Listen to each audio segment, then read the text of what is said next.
and gratitude to commemorate the 33rd birthday observance of the great civil rights leader, Reverend Dr. Martin Luther King Jr., a man whose life, words, and sacrifices continue to speak prayerfully across generations, cultures, and nations.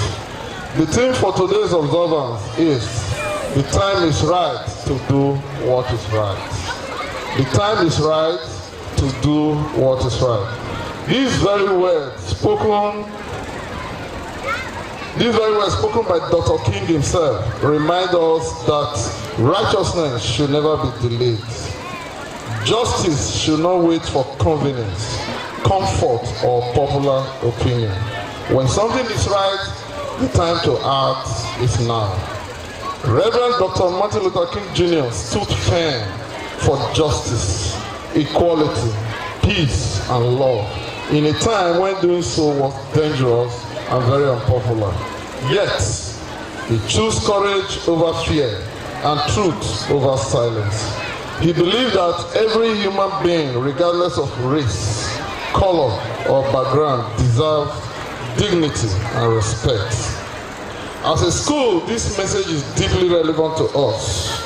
Doing what is right begins in our daily actions, in honesty, kindness, discipline, and respect for authority, and love for one another. It means standing against bullying, discrimination, and injustice. It means choosing integrity even when no one is watching. To our very dear students, you may think you are too young to make a difference, but Dr. King reminds us that greatness is not determined by age, but by character. Each time you choose peace over violence, out the legacy of Dr. King. To our teachers and staff, you shape minds and mold futures. Let us continue to be role models who not teach only with words, but with our actions, showing our students that doing what is right is always worth it. As we reflect on the life of Reverend Dr. Martin Luther King, let us ask ourselves, what is the right thing to do in my school, my home, my community, and my nation? And having identified it, let us not delay. In the words of Dr. King, life's most persistent and urgent question is, what are you doing for others? May this commemoration inspire us to be people of courage, compassion, and conscience. Let us rise today with renewed commitment, knowing that the time is right always to do what is right. Thank you, and may God bless you all.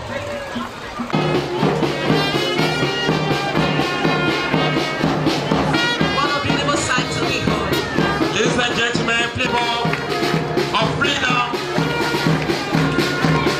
a proclamation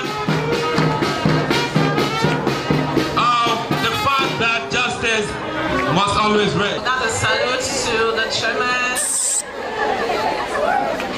to our deputy chairman, and to all the distinguished guests on the high table, and to all our esteemed parents.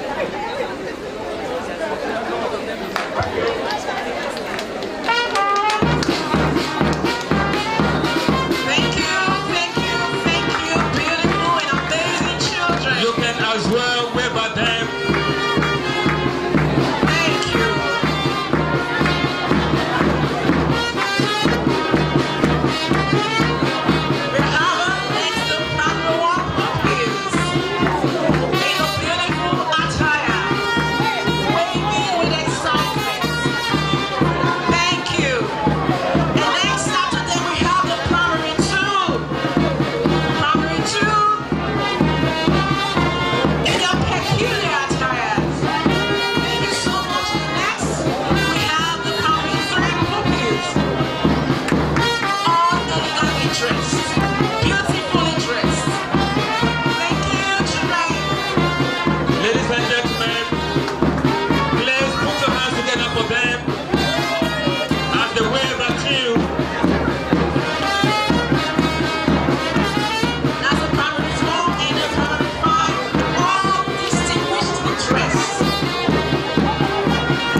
said,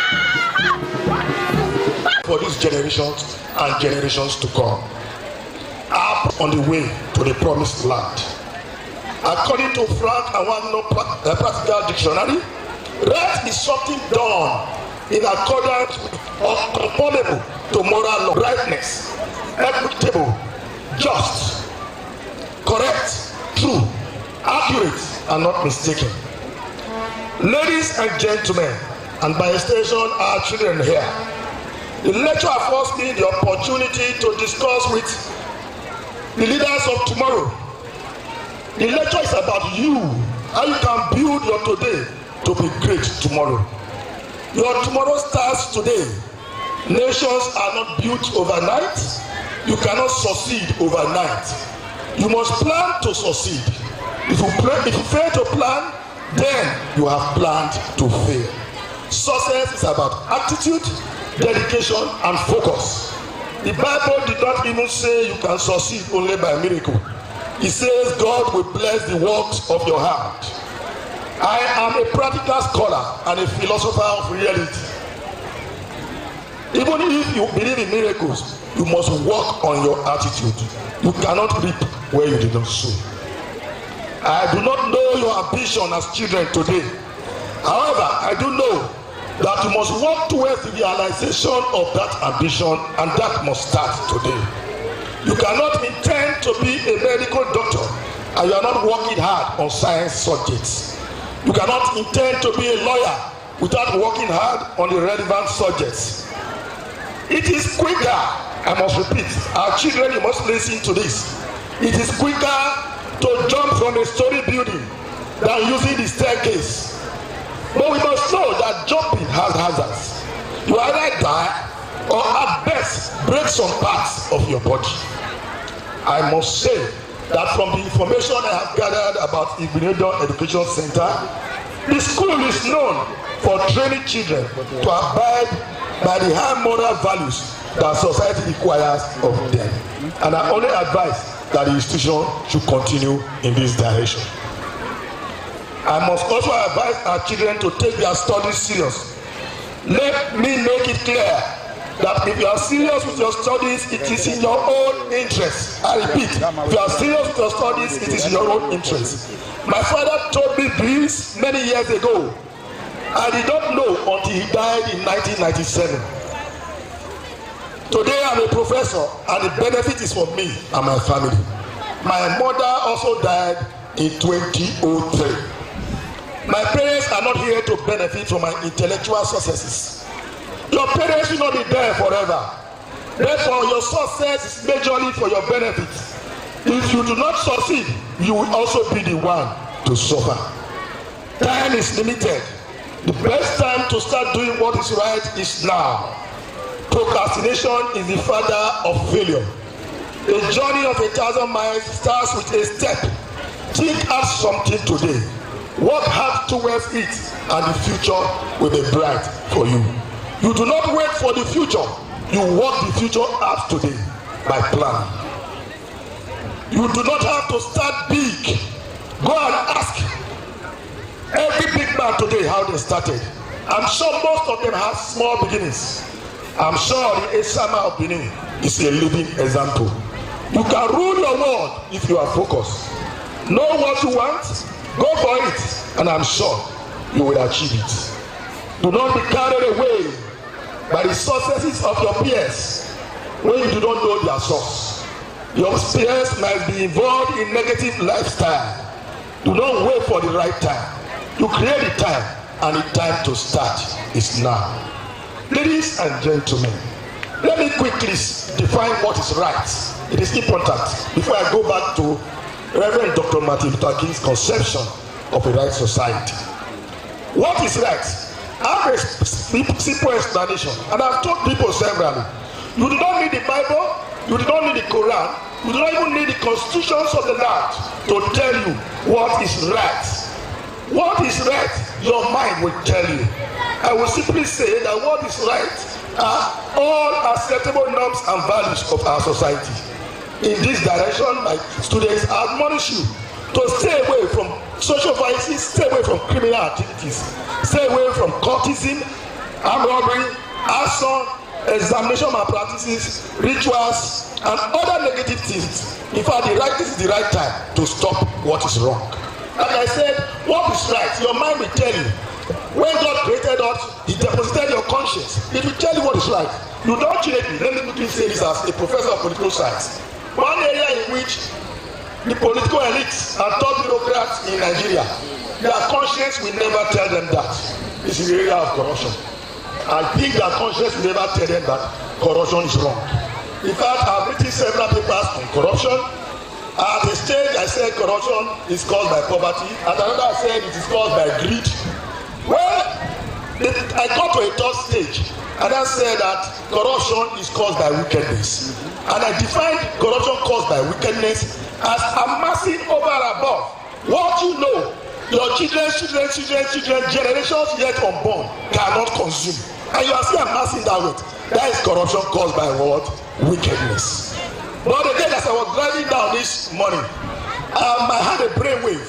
I said I should go beyond wickedness. Maybe I should pity our corrupt leaders. I'm beginning to pity them. Maybe it's not their fault. Maybe we should subject most of them to psychiatric examination. That is what I'm thinking. So, well, you are aware that I'm a professor of political science. And so let me quickly advise our political leaders on what to do to avoid violence. Because Reverend Dr. Martin Luther King preached against violence. And so this is my suggestion to our politicians. They should engage in regular consultation. There should be an agreement on the grand norms. There should be a give and take philosophy. And they should know information. Ladies and gentlemen, I will not be happy if I do not offer practical suggestions to our youths of today. This is because I do not believe in a Yahoo generation. Neither do I believe in a ritual generation. Let me pause to tell you this. I told one of my friends some few days ago, I said, look, it is a risky thing now. It's a big risk in Nigeria to have children. But we must still have children. But I'm telling you, it's a risk. Because if you are not careful, they use you for ritual. And so, each time I have opportunity to interact with men of God, I tell them, this one you are saying, bind and loose, the enemy must die. Start from the house, put it as a prayer point, may my children not kill me. So I challenge you today, as you go home, in your early morning devotion, say it, let their ears hear it, may these children not kill me, in Jesus' name.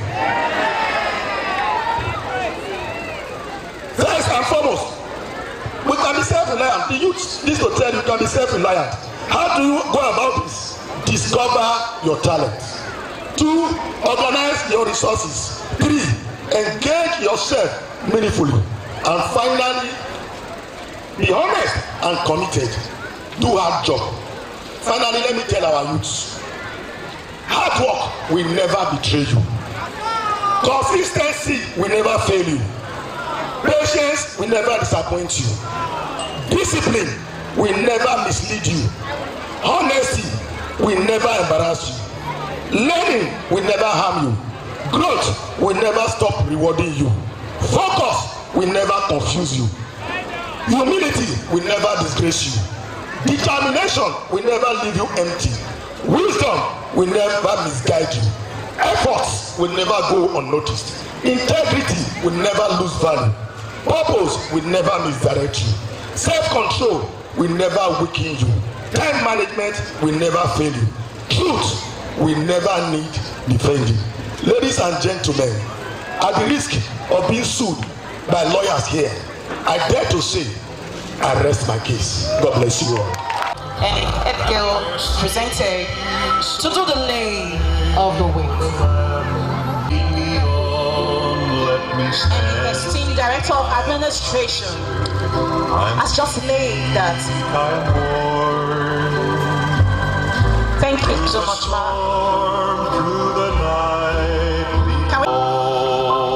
I'd like us to keep clapping for them. Please put your hands together for them. We have been celebrating Martin Luther King in this very square.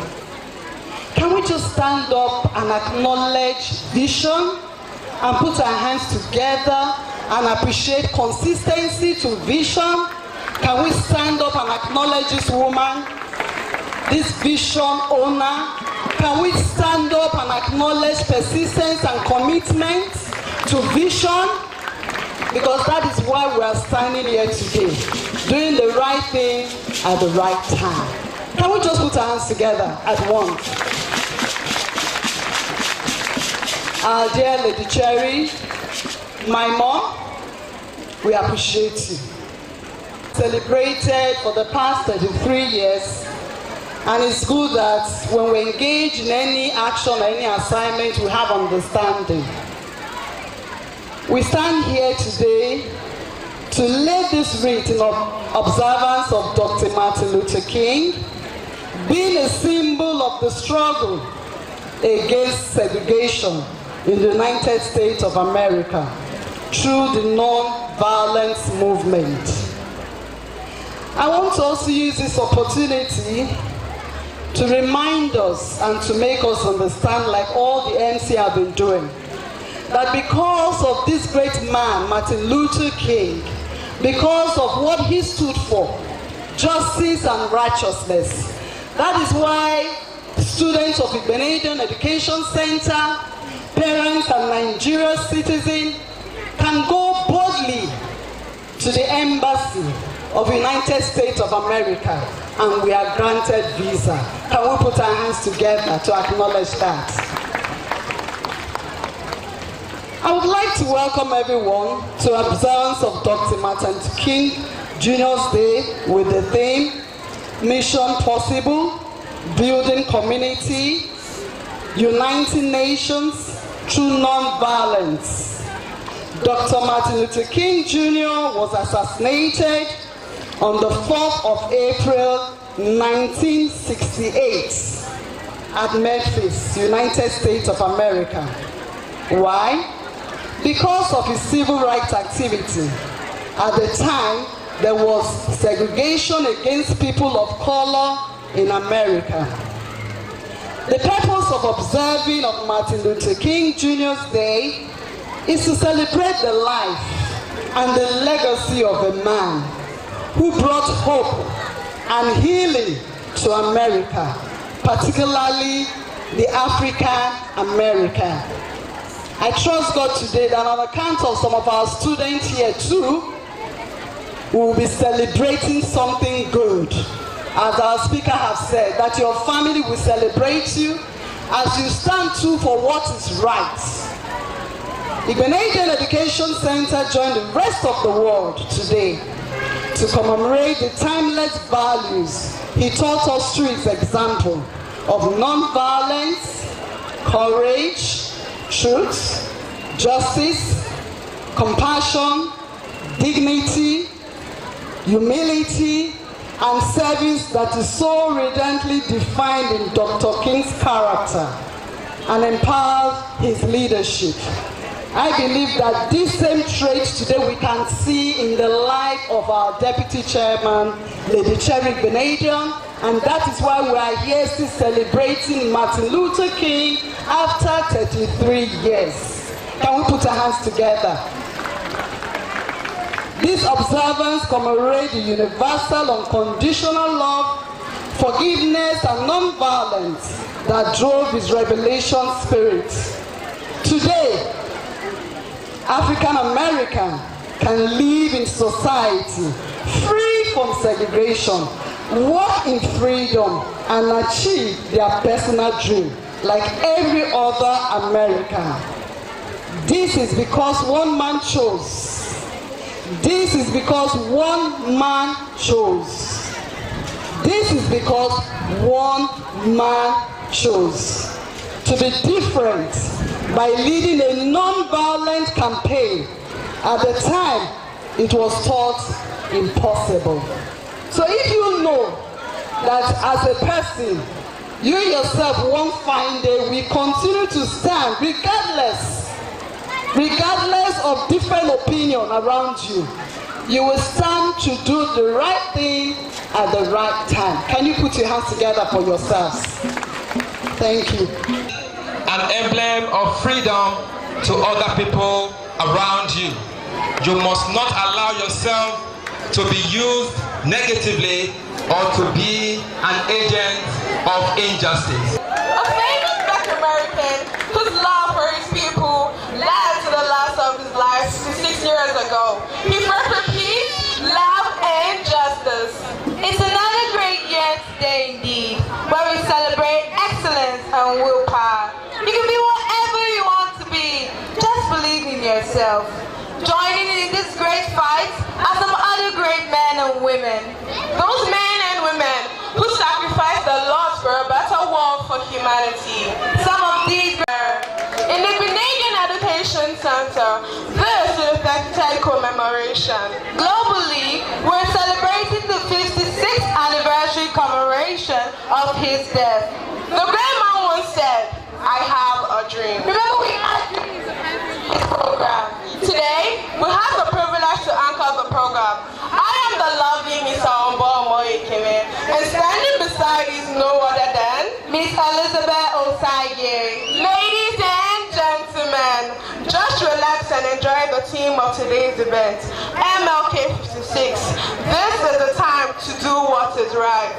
Ladies and gentlemen, let us welcome these young shining stars, the Montessori pupils. Bringing up to the stage is the Montessori School for their presentation.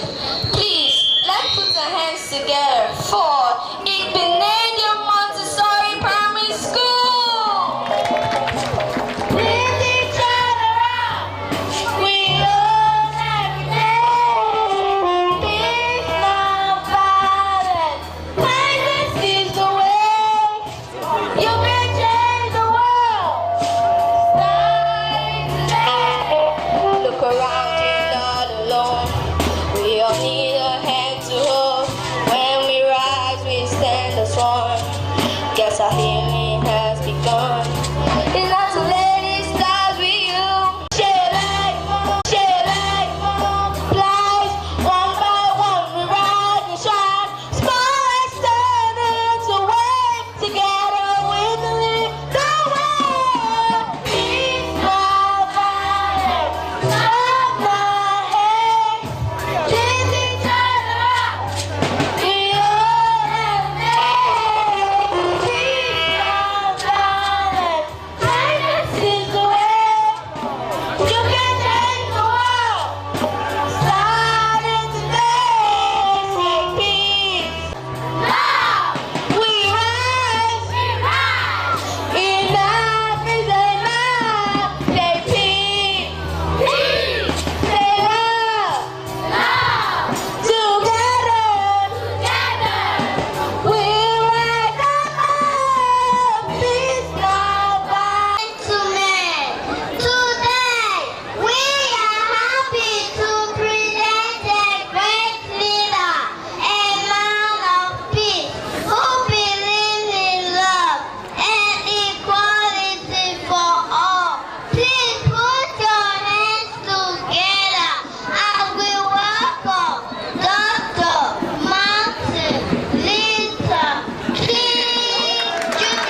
I'm on my way. I won't be back for many a days. My heart is down, my head is spinning around. I had to leave a little girl in the Kingston town.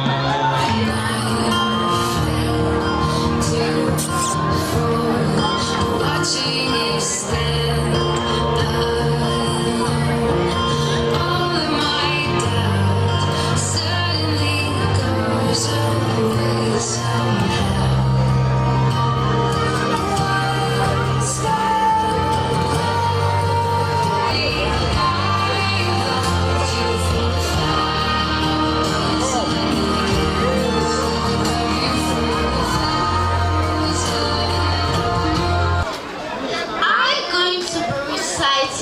A poetry titled Our Greatest Fall by Marianne Williamson.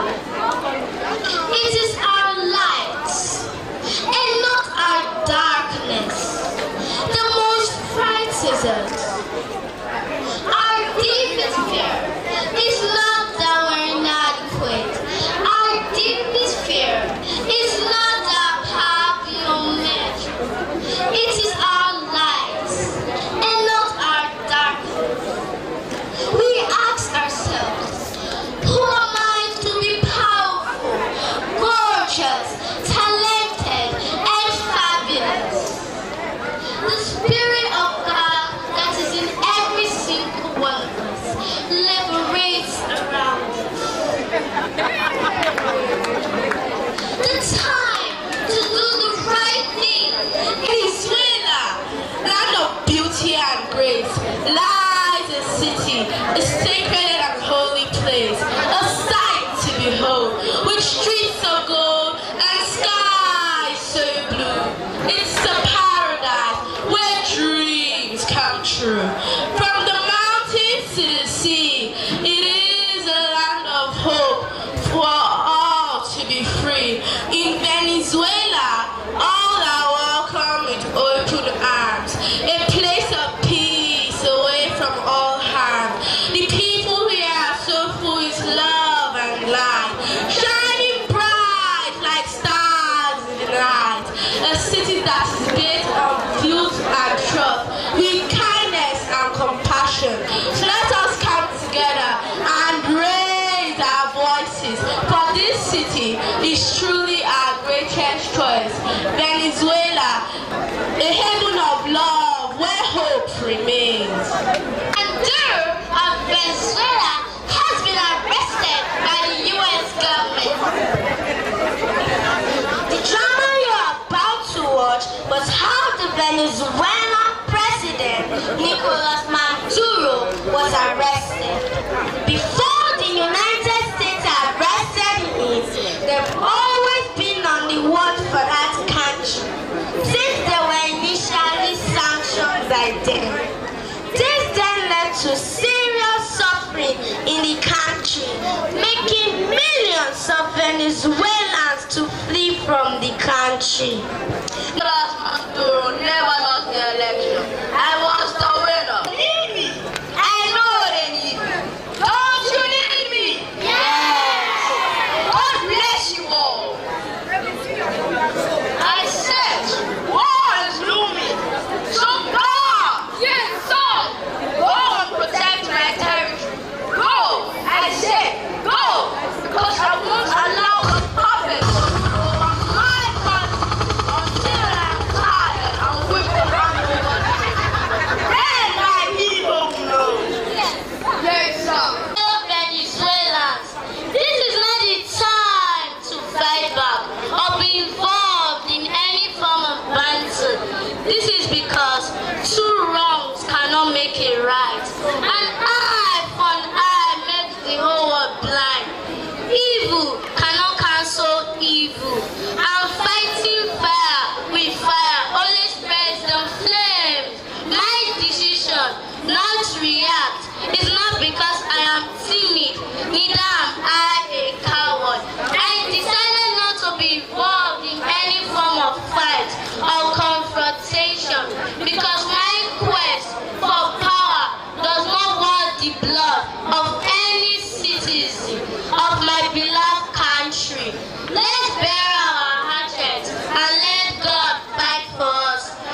Of Venezuela, and I was captured from residence for doing nothing. I am innocent. I am not guilty. I am a decent man. This is the very first time I am being booked for crime, which I know nothing about. I was captured from my home in Caracas. This is purely a case of abduction, not arrest. Thank you, sir.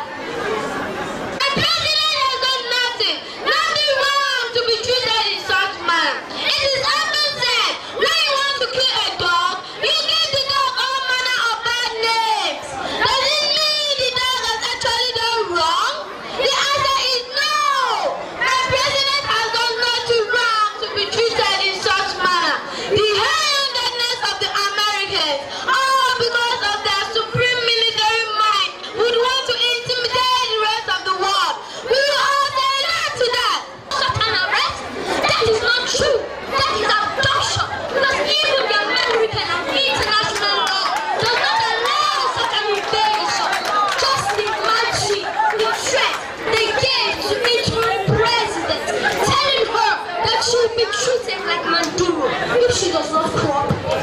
That is to say, my president was never guilty of any crime, all because he was afraid to succumb to that wicked demon. He is now being considered as a narco-terrorist, drug trafficking, and even in possession of machine guns and explosives. What an aberration! I say, what an aberration! And even French president has gone against the international law by invading another country and catching their president in his own federal court for narco-terrorism, drug trafficking, and in the possession of explosives and machine guns. This whole issue will be arraigned in court on the 17th of March, when we shall be hearing the final verdict. Stay tuned.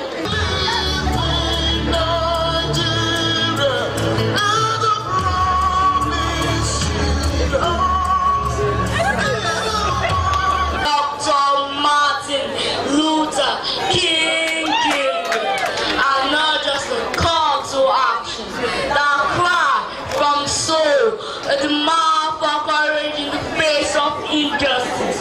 In Nigeria, where political greed tramples hope and hardship that scales dreams, this war speaking not just to morality, but to courage. The remind us that justice delayed is justice denied, and that silence in the face of wrong itself a form of wrongdoing. This message is not just a wise one. It is urgent. It is a lifeline for a nation drowning corruption. A battle cry for Nigeria who had never wondered where things change. Now, now, you see it, the man who died because the hospital had no power. The woman who sells her car in the rain just to feed her children. The young man shot aside just for simply looking like a young boy. Keep asking, when will Nigeria change? Now, because something has an expiring date. Hunger doesn't wait for the right time. We are the giants of Africa, the land of China's wisdom. Bala boy fire, and a jealous game that makes the whole world fight. But let our leaders treat us like beggars in our homes. $20 billion stolen from our money. Schools without books, hospitals without drugs. One day things will get better, that's us holding that slogan. The time to be born for a better life is now. We deserve more than empty promises. Remember the hashtag enters protesters. They didn't wait for permission. They stood before God, that blood stained the Lekki told them. They chose the time to protest, because freedom is never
ITV, certainly the best.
ITV, certainly the best.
This is Aqua Game, a popular game in Africa played by our ancestors to entertain themselves after each day of farming.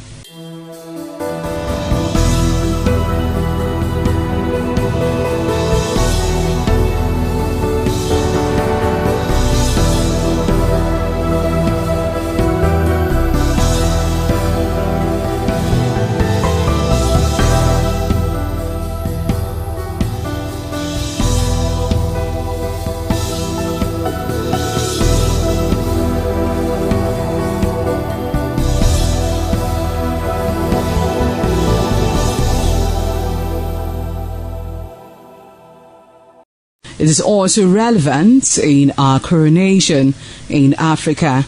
It is a sport and indeed very interesting, as every seed had a role in the game.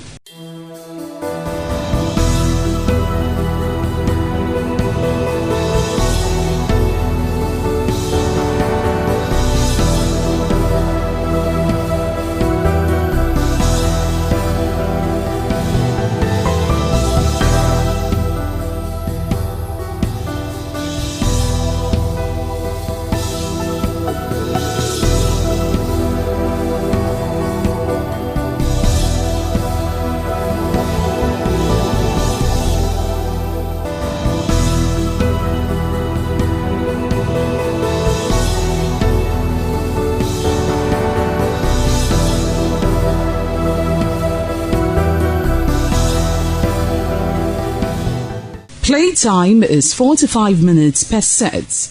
There is no age limit as long as you can spin Akwe seed. Ayo or Akwe game, known as the game of intellectual. This game requires a lot of mathematical skills. Akwe game is played with carved wooden box containing 12 holes.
ITV, certainly the best.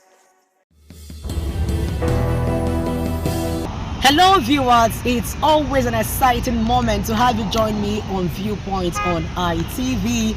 I am Caroline Okonji. While politics and the political system of Nigeria is still much of a discussion and a lot of persons still criticizing the Bola Ahmed Tinubu's administration, we're going to be going out on the streets to talk to well-meaning Nigerians, well-to-do citizens, concerned citizens about President Bola's 3 years in office, what he has been able to do for the citizens, what citizens have been able to achieve from his administration since his emergence. Basically, we're going to be analyzing, criticizing, talking about everything that has to do with President Bola Ahmed Tinubu's 3 years in office on Viewpoints today on ITV. I am Caroline Okonji. Let's go hear what they have to say and share with you. If the president was able, Nigerians won't be so anxious to get rid of him as they are in 2027. President Bola Tinubu has no policy on anything. The constitution of our land says the primary purpose of government is to provide security and welfare for its citizens. Which policy of Tinubu is addressing that primary requirement of the constitution? There's none. We are in the worst security situation that this country has ever been in. We have had more deaths in this non-war era than we had in the Civil War from the time he became president in 2023 to date. There is no policy on security. There is no organized strategy to fight insecurity. So to say his policy is a misnomer, he has no policy on security. Let him tell us one. If he manages to arrange some paper together and show it to us, because they are adept in that APC, at throwing up papers and statistics that don't exist. If he manages to throw up some paper as his security policy, then that is the most failed security policy any government, including in Southern Sudan and former Rwanda and Somalia, have ever put in place, because it's a policy that is killing Nigerians. Economically, everybody had thought that since he said he was an accountant and he has worked in multinational, in other words, he has participated in corporations, that he would be one that would value what we mean when we are talking about diversifying economy by bringing in privatization and private sector players. We have thought that he's going to take advantage of the natural resources that we have in Nigeria. Huge money spinning natural resources. The maritime industry can replace oil effectively and fetch us far, far more, finances that we are getting in this mono economy that we call oil. And he is from the southwest, where you have the largest body of maritime, potentials. What policy does Tinubu have in the maritime industry? There's none. What policy does he have in the textile industry? Nigerians are fashion-loving people. And here we go to Italy, we go to Spain, we go to everywhere to buy clothes.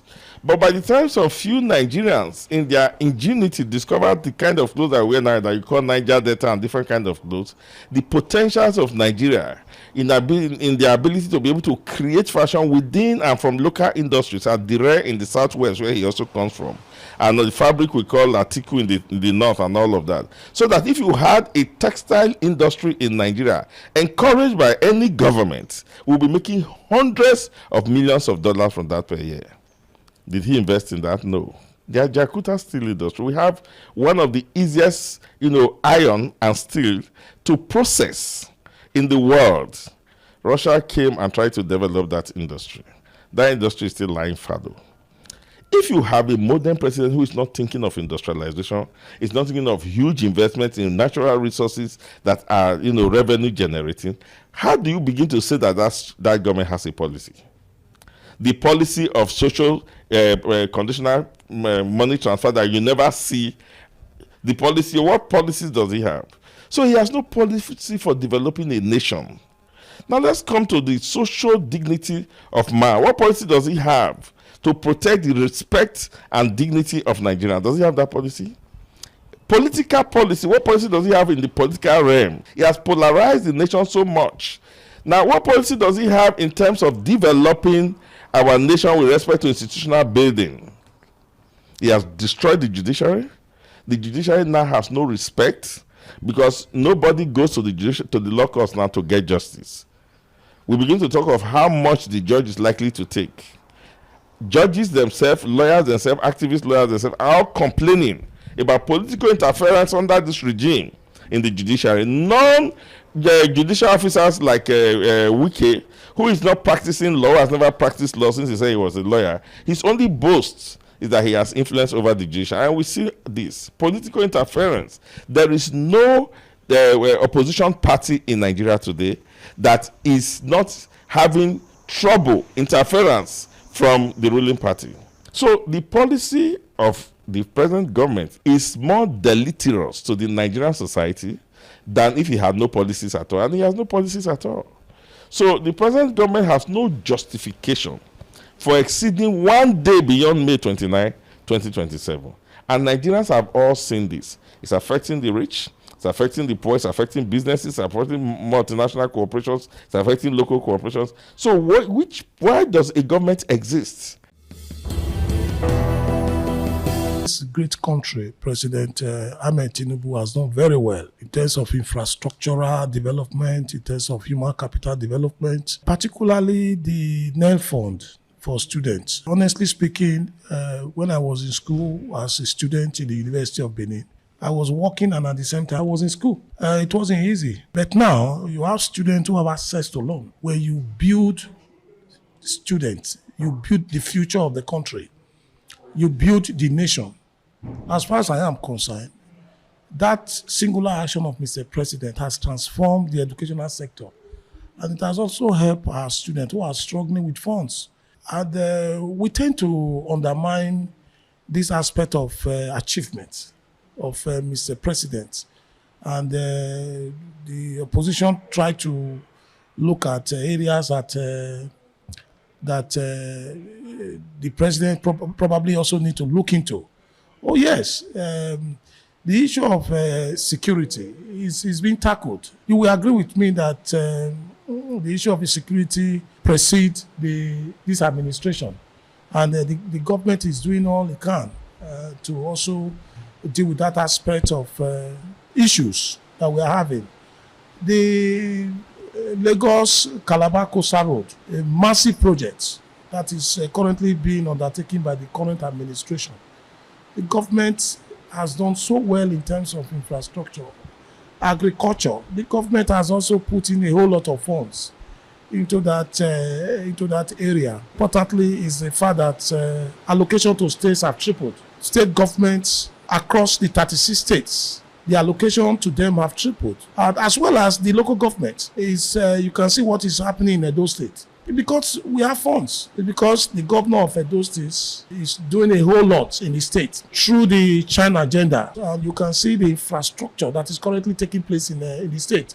It is basically because the federal government believe that the issue of development is something that is an ongoing project.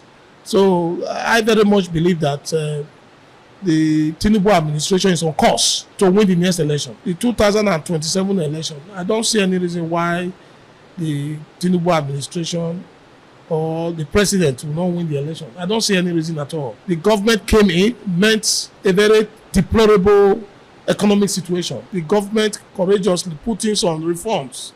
The removal of subsidy is one of the bold and courageous reform that the government put in place, and that actually generated a lot of funds for the government, and that is why you see these funds being sent to other states of the federation. And sometimes when people ask, "Oh, what has he been doing with the funds?" and I just laugh. The citizens should be patient. Economic reform takes time to translate into development. It takes some time. For me, I believe that the timeliness of these economic policies is also vital. For me, only one side had been forfeited or fulfilled. That is increase in revenue.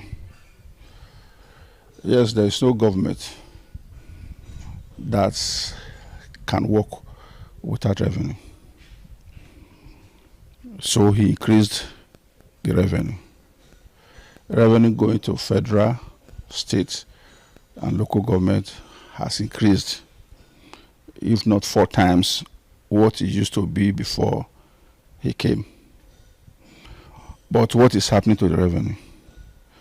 Is it being used for security? I don't know, because I'm not seeing the handwriting or the work. Is it being used for roads? I don't know. I'm not seeing any federal government roads in Edo State. Benin, Lagos, Benin, Port Harcourt, Benin, Sober, Akure Road, Benin, Onitsha Road. I'm not seeing any job that is commensurate with the amount of money that the federal government is getting. If we talk of security, I think it's deteriorating day in, day out. And for me, this is very simple to do. There were vigilantes at the local level, at the community level, before this government came in. What they do was to cancel them, take the guns from them, and if they reconstitute, we are not seeing it. I'm from Ovia. I have not gone to farm for the past 6 weeks because my own village is now the target where people are being kidnapped, ransom collected, some are killed. If you even carried any of the kidnappers to the police, the following day you see the same person in your village. So, for me, security is zero. As far as federal government is concerned, road activities is zero. Even the electricity that he promised that if he does not give us electricity, we should not vote for him. That is what he told us. Are we having light? Let us be frank to ourselves. So he needs to tell us why he thought that electricity will be my first priority and I'm going to give it to the people. It is time for him to explain to us why. Nigerians will always listen. That is why Bibi said all the names that Nigerians call him. He decided to pick the one evil genius. How can somebody be an evil and also be a genius? You understand? And the same way Bibi said, if you ask Nigerians one question, you have 100 answers, and the 100 are correct. See, it was the football that time when they asked one American journalist when they get back to America, I said, what will you remember Nigeria for? I said two things. First, they are suffering and smiling. The second one, when they say NEPA, there is no light, and it is not always regular. You see how he describes us. We are people that takes risk in terms of let's manage, tomorrow will be good. But the government is not helping us. So for me, I have not seen what Mr. President has done for the past 3 years to warrant him to recontest. The Bola Ahmed Tinubu administration came into power on the 29th of May 3 years ago. That administration came in, and the very first thing he did was to remove subsidy from petroleum products, particularly fuel, PMS. That was it was a shock to all Nigerians, and it resulted in a chain reaction.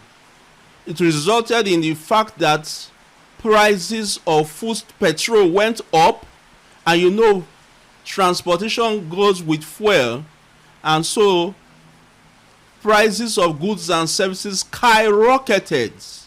This ended up not giving Mr. President a honeymoon which a newly elected president should get. It was courageous anyway, I must say, because other administrations have been kicking the can forwards, trying to refuse to face that difficult decision. He took that difficult decision, and I must give him credit for that. But the thing was that it was a planless decision because he did not sit down to find out what will be the result of that action. He also harmonized the foreign exchange into a single exchange, and it also caused hardship to the country. The removal of fuel subsidy and the harmonization of the foreign exchange to one single foreign exchange also caused hardship to the country and the citizens. And so we also see that Mr. President has been going on a borrowing spree. He seems to, at any opportunity, just go ahead and borrow, which is digging Nigeria into the debt pits, which ought not to be. His mantra seems to be borrow, borrow, borrow. I urge Mr. President right now to put his feet on the brakes on borrowing, because he must understand that borrowing also ends up in payments. How are you going to pay? Can we continue like this? A government exists for the welfare and security of its people. We see insecurity everywhere in this country, and government is not being reduced to a government of condolence messages. Every time killings are held in the north, various parts, north, east, north, central, we send condolence messages. Life has become very cheap in Nigeria, that death no longer means anything to Nigerians. Now the chicken is coming home to roost. It has come to the southwest, and now Nigerians are panicking. How do we handle all these situations? Let me go into the oil sector. We find out that every administration wants to do turnaround maintenance on refineries that are not working.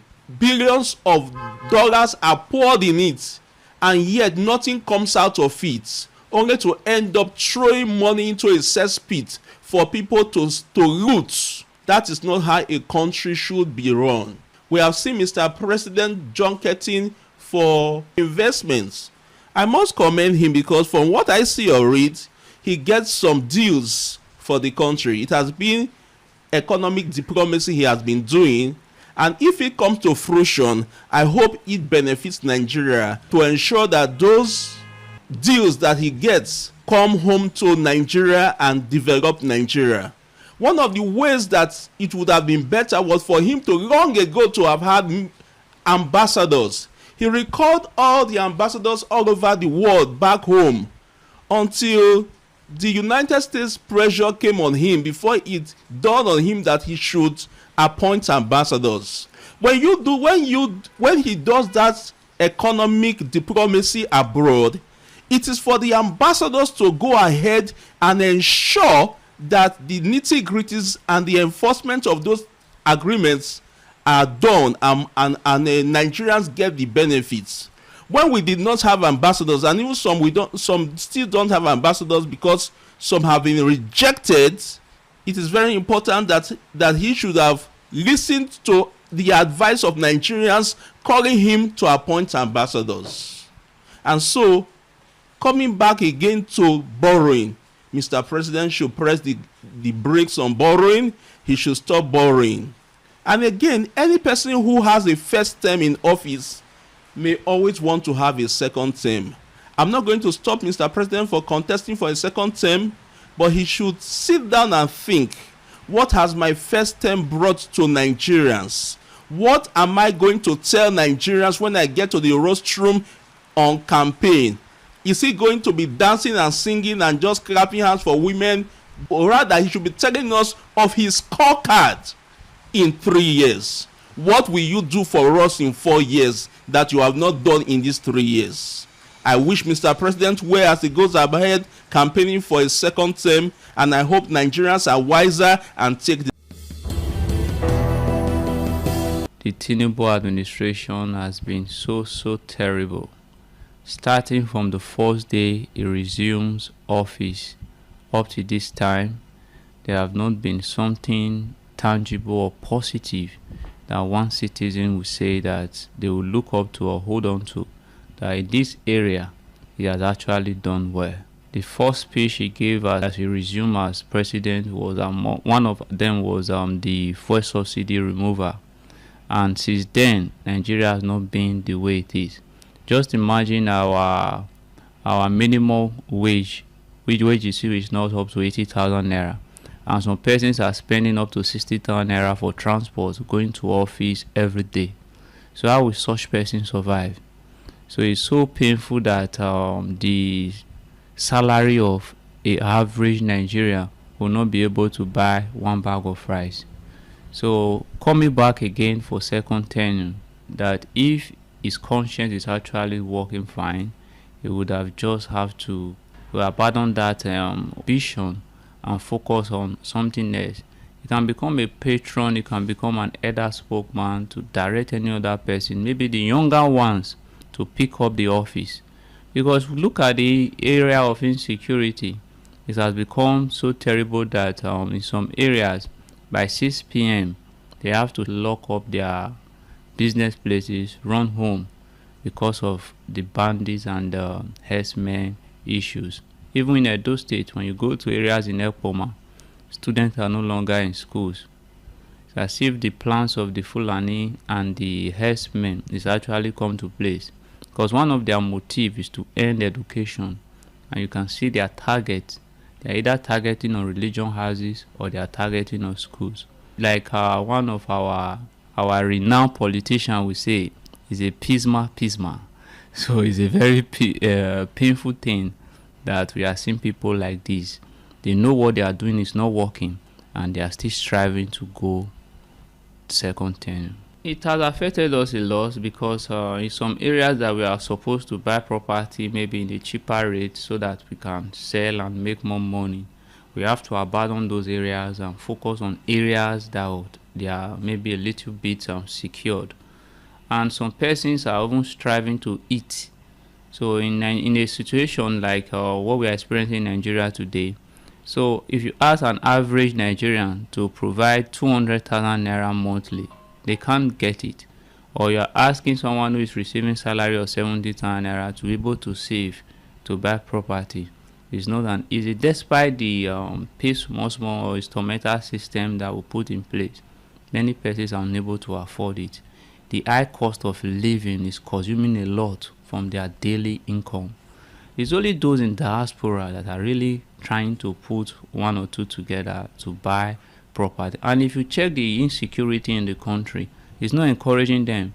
They will tell you, instead of them to come and buy property at home, they better buy property in overseas. And you check the statistics, buying property in Nigeria and buy property overseas, you will encourage yourself to either you buy over there, not even the area of security. Now we are talking about the economical value. Then add the insecurity to it. Some of them have already crossed their mind that over their dead body they are not coming to Nigeria. So you trying to convince such person to come and buy property is a waste of time. So it's really affecting some businesses. Either you are selling, you are a car dealer, you are into properties. The insecurity, the economic hardship is affecting a lot.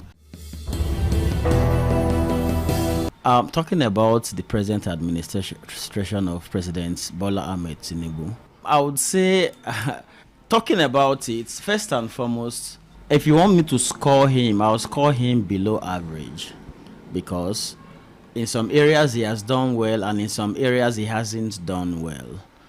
First and foremost, the major thing that has impressed me most in his government is this the policy of NEL Fund that is helping the students, because of course I came from that background, that is helping the students presently, whereby no matter how poor your parents are, you can access NEL Fund and won't drop out of school. Talking about insecurity, unfortunately insecurity, it hasn't improved. It has gone on another dimension. First and foremost, past administrations, Boko Haram and the rest were more. This administration, banditry, kidnapping is more, Talking about his coming back, unfortunately, I'll tell you the truth, he will come back because the so-called politicians are not ready to take power. There's a coalition that has scattered.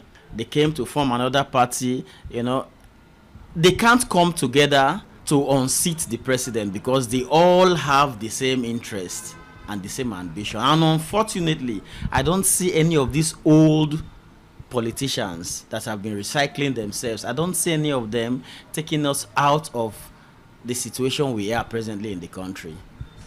Because they've been there before now. I can't see what they did. Former vice president, all of them, they've been there in one capacity or the other.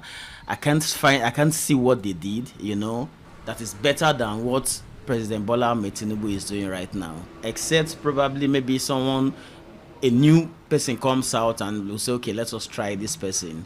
They form a coalition in ADC.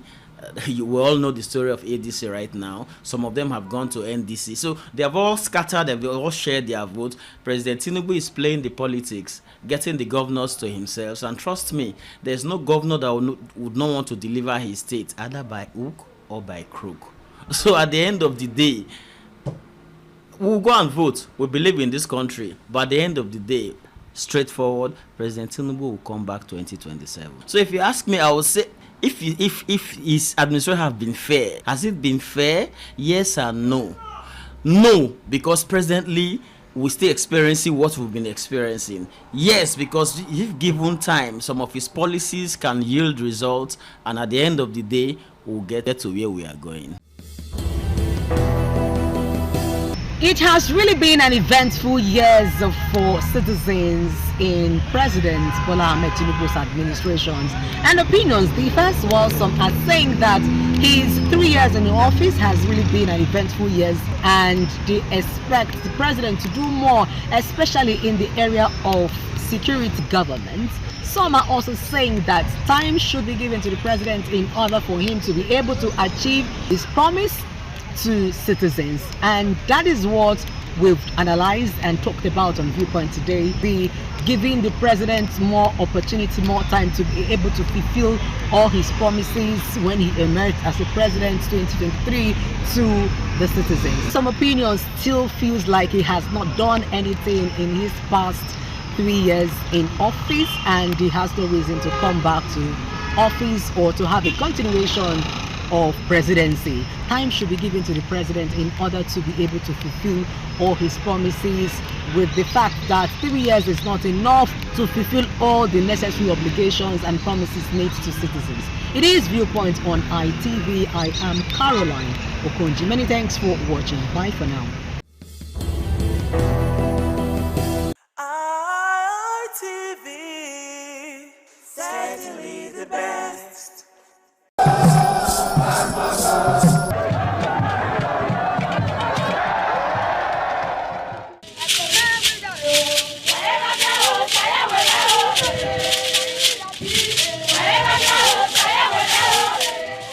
Benin Cultural Dance, a unique dance and quality dance steps of the Benin people. This dance is a vibrant mix of traditions, arts and beliefs, deeply rooted in the country's diverse ethnic groups and their rich history. The dance has artistic expressions depicting the people's history. Benin people have been famous for bronze and brass work, some of which is said to date back from the 13th century, especially ivory and wood carving. In Benin, the people dance royalty, as naids are seen in their numbers around their body depicting the symbol of kingship.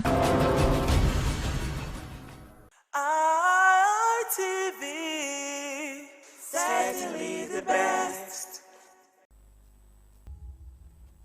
Welcome to another edition of your program, Hitches and Voices. On this program, our conversation centers around persons with disability. My name is Kingsley Okoje. Don't forget that this program is brought to you by Network Organization based here in Benin City that is advocating for the rights of persons with disability. Special apologies today because we are unable to have our sign language interpreter, which is meant to cater for our deaf audience. But subsequently, we'll be able to fix that and we'll have a sign language interpreter on set. Today is the 12th of June, 2026. It's Democracy Day, a day set aside to celebrate our democracy. I don't know if I can still refer to our democracy as nascent because we've gone more than a decade, and that's no mean feat.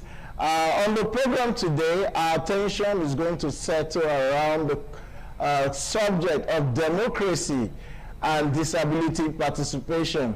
And who is best to have this conversation with us? We have with me in the studio, only in the disability community, but in our nation. I'll call him a national treasure because he's behind the conceptualization. I don't know if I can refer to our nation's democracy as nascent. I'd like to have your overview on this. What's your take on Nigeria democracy? Do you think it has properly evolved? Do you think our democracy can rank among celebrated democracy in other climes? All right, thank you so very much. Thank you, viewers and listeners, for joining us again on Hitches and Voices. 29th May 2026, our democracy that in as the elected as president, saying that the military under Abacha was unwilling to hand over to him. He was incarcerated, and in 1998 he died. The first from his own part of the region, Ogun State and the whole of the western region, continue to clamor that he should be recognized as an elected president, even though that process was cut short because he was sliding to victory very comfortably before that whole process was stopped. So for the western states, they continue to recognize June 12th as Democracy Day. That for them, that is the proper day of democracy, and would even declare those days as public holiday. But Mohammed Buhari, of blessed memory, the president between 2015 and 2023, I think a year or two before he left office, recognized June 12th and declared it a Democracy Day. What this president has done now is that June 12th it's not. No, I think Buhari recognized that Abiola actually won the election and that he declared him as a former president. But this administration has properly recognized June 12 as Democracy Day, and instead of having a public holiday on the 29th of June, 29th of May, June 12 has now been declared as Democracy Day. However, the handing over day and change of government from one administration to another remains on the 29th of May because it's a constitutional matter. But my take would be that the National Assembly should allow this to reflect. This is popularly accepted to move our Democracy Day by 13 days from May 29th to June 12th. Not, however, this administration or parent elected president and National Assembly, state governors and state houses of assembly benefiting from it. But this administration can do that so that whosoever is elected next will know that the taking over date and handing over date will not be on June 12th. No need to recognize May 29th and also recognize June 12th simultaneously as Democracy Day. So that's the brief history of what has happened. So Nigeria is no longer, we are a grown adult, and we should be seeing some features of an adult who is actually growing and in charge. All right, you said something very stunning, that a 26 years old Auntie Naro moved for the independence of Nigeria. Yes. And I'm wondering where our current 26 years old, where they are now. I'm sure they are out there hustling for jobs, trying to get themselves one employment or the other. Meanwhile, years ago, a young Anthony Enaro had the opportunity to be in an assembly where he could move that motion. One would have expected that we would have evolved to a point where we have younger people in position of authority to impact governance. But like you said, a 27-year-old child is a grown man, and there are certain things expected of him. And we are hoping that we'll continue to mature. But let's come back to disability participation now. There's the issue of democratic inclusion. Do you think our democracy as it stands today is more inclusive of persons with disability? And what does democratic inclusion looks like? All right, thank you very much. In democracy, we say there's always a social contract between the government and the people. And that is what distinguish or differentiate the system of government to other types of government. Whether the monarchical system of government that is largely by hereditary, or the authoritarian system of government, or the theoretical system of government, where people take either by religious inclination or by other forms assume rulership position, not even leadership. But any form of democracy, being parliamentary, presidential, provided the people have the free choice, can participate and decide who their elected representatives will be. It is said that the people willingly donate their power to their representative, and therefore a social contract exists between the government and the governed. And I think that opportunity to participate in those who lead you should be the starting point. You don't wake up and say government is not responsive and responding to the yearnings of their citizenry, when in the first place you have no say whatsoever in either due to lethargy or you fail to perform your civic responsibility, or the opportunity to so do was not even provided in the first place. The point I'm struggling to make is that democracy starts from when the people are able to participate and decide who leads them. And it is to that extent that inclusion should be the bedrock and the watchword of every system, democratic system, that is aimed at bringing everyone on board. And to how inclusive can we say the democracy is for persons with disability, I would say the conversation is on, but we are yet not there at all. We have started because I recall that I and the organization I lead, NAVID, or Network for the Advancement of People with Disabilities, were a part of a process where we campaigned for Access Nigeria Disability Vote Matter campaign, where we engaged the Independent National Electoral Commission, the National Assembly, and other relevant governmental bodies to the end that they would make our electoral process and open enough for participation by persons with disabilities. All right, we'll go to the issue of electoral participation. They usually say that in democracy, majority have their way, and the minority can have their say. And only have their say, yeah. I know that the community of persons with disability, we are in a minority in terms of our population and in our democracy. Would you say we've had our way, or we've been able to have our say, even though we can't have our way? Well, I don't know how much you are in minority. It depends on what your calculations are. We are talking about over 35 million persons with disability in this country. And if we are able to harness that, everyone come together, I think the community of persons with disability as a constituency can sway election in any direction in this country if we properly harness. By what margin, what was the participation of the vote in the 2023 election between the candidate?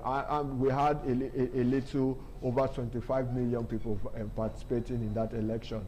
And so I wouldn't really say that we have, as a constituency, that we are in the minority. Of course, if in any case, we say that we are the largest minority. That is how we like to brand ourselves. But of course, we know that we are not a political party, and so we belong everywhere.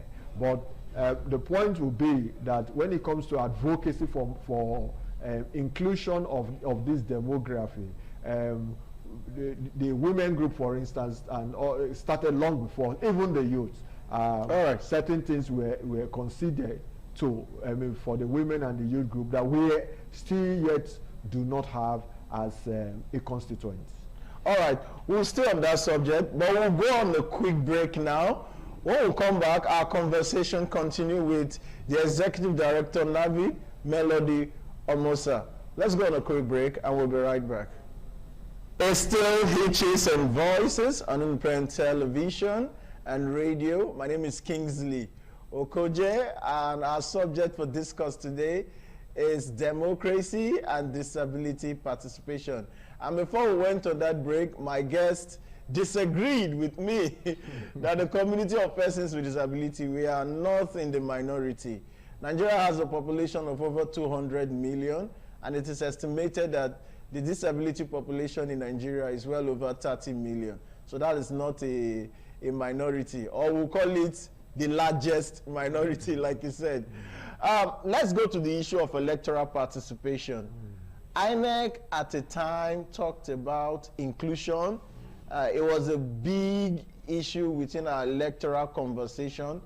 But I recall in the last election, it seemed to me, my personal opinion, judging from what I heard from other persons with disability who were in the field, that INEC seemed to have relaxed in terms of their commitment to disability participation in the electoral process. Where I voted, for instance, there were no brave ballot guide, not just for me, for other persons with disability who were there. People complained that there were no instructional materials for the deaf. Elections were held in places where wheelchair could not access. A lot of persons on wheelchair would rather stay at home rather than suffer themselves to go to a polling unit that is not accessible. So when it comes to participating in the electoral process, either as voters, let's even stay with voting. What's your take? Where are we on that? All right, thank you very much. Like I said, there was this campaign where we tried to deepen inclusion in our electoral process with INEC, and we very well believe that engaging was the way to go. So we did not only advocate, but we were actually on ground to prefer solution. That's where the Brave Ballot Guide you talked about was designed in the first place. First piloted in Osun State in the 2018 gubernatorial election that held on the 18th of September 2018, and thereafter deployed nationally at the 2019 general election. One would have expected that there will be a progressive use and coverage in terms of distribution of the use of the Brave Ballot Guide. And Brave Ballot Guide is a system by which visually impaired and blind voters can access the ballot independently and be able to vote for candidates and parties of their choice. Like I mentioned, used nationally in 2019. After then, we continue to engage INEC to find out how we were progressing.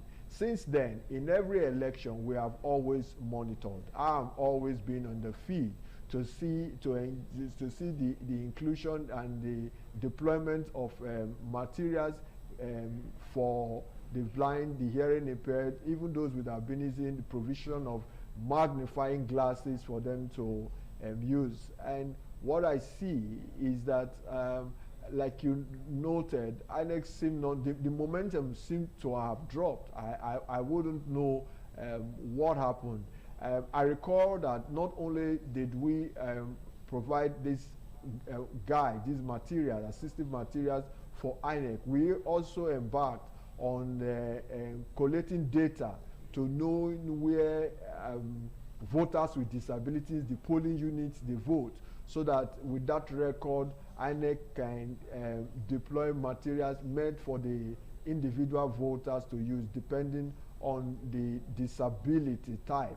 And we also ensure that the CVRO, Continuous Voters Registration, that INEC now have, would, in the process of registering, you would have your disabilities type and stated in the form, so that they know firsthand that you are one with a disability, and on election day, seamlessly, you'll be able to participate in the process. But that's not what we are saying. INEC has always had this logistic problem. And I think that for a group of persons with disabilities, for that matter, it should not be much a problem. Even though we know nationally they do have their challenge.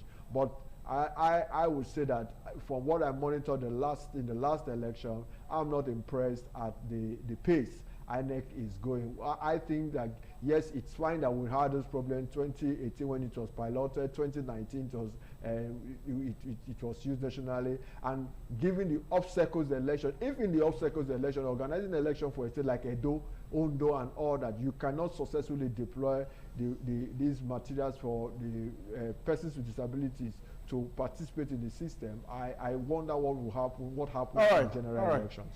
I mean, like you said, this is a 27 years democracy. And one would expect that at this stage, disability participation in elections should be a given. It should not be something we are still urging INEC, trying to encourage INEC to do. It should be a foregone conclusion that persons with disability can indeed participate in the electoral process, because the electoral process is accessible and inclusive. So we can only call on INEC to do the needful. Let's move over to representation.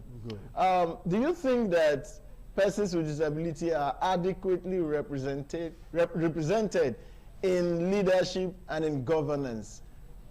Well, they are not. The Convention on the Rights of Persons with Disability, UN Convention on the Rights of Persons with Disability 2006, Article 29 has asks that state parties should open their political and public space for the participation of persons with disability. And that was also ratified by the Discrimination Against Persons with Disability Prohibition Act of 2018. But what do we have? I think that as we tinker with our constitution, we have had the Fifth Amendment, and Of course, the INEC, I mean, the National Assembly is also making move to further come with amendment. I think we need to have seats reserved for persons with disability. It's not enough to come up and say by political parties, where for some of them will say, but they say power is not served a la carte. Well, we are talking about representation. Of course, and, government must be seen to be protective of the weakest, of the minority, of the vulnerable. And a minimum standard. Why are women asking for a 35% affirmative reserve for them? Women? For why are they asking that certain seats should be 1/3 of the seats should be reserved for women participation? That's why I said that the youth, of course, we have. Power is not served a la carte, but we have the not too young to run be speaking to the participation of youth. But why are we not having something specifically directed at persons with disability, protecting their representative rights in the executive and in the legislative arm of sorry for cutting that of the without mentioning any political party.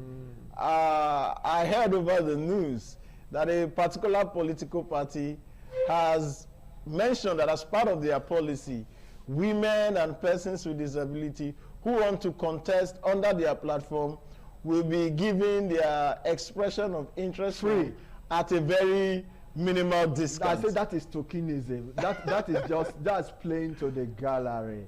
It's like, oh, the Kingsley Okojen has the money to buy the form and I do not have. And we are contesting for the same position. You have paid for the form and have given the form free. Who do you think the party will hand over the tickets to? The one that did not pay to contest and the one that paid for it.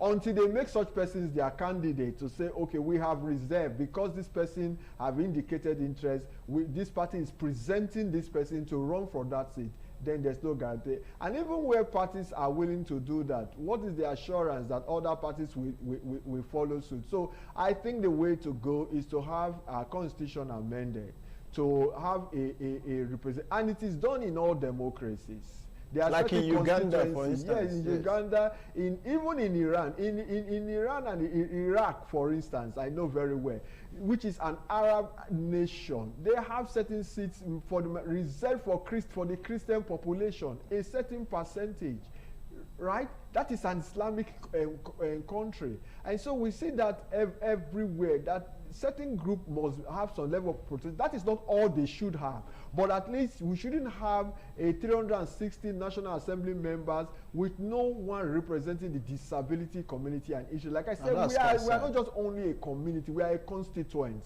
and our issues should be so seen. So I think that we will do more to amend our constitution to guarantee some level of protection. That way, it will be a far cry for disability representation. You look at the executive, you talk about women, you talk about youth. How many governor or president have in their cabinet a one with a disability holding a substantive position, apart from what they try to do sometimes, having an SSA on disability matters? All right. But very quickly, in 30 seconds, I've known you over the years. I've seen people in politics and in governance. I don't think some of them have some of the qualifications that you have to contest. Looking at the future, are you considering? I hope you know what I'm saying. Are you considering contesting for any elected position? Because I know you are more than qualified, more than qualified than some of the persons I see out there. Would you consider that? Not for the moment. Yes. We'll see what the future holds. But because I'm preparing to be your campaign manager. Thank you so much for offering that. But I actually want to see that our system change and our democracy, our electoral process have such integrity that people will believe participating will not be shortchanged. All right, there's a wrap on the program today. Such an interesting conversation, always with the executive director Navid Melody Omosa Esquire. It is our hope that as our country's democracy continue to evolve, that disability participation will become more inclusive and accessible for persons with disability. My name is Kingsley Okoje. spot the hitch, and be a voice. Goodbye.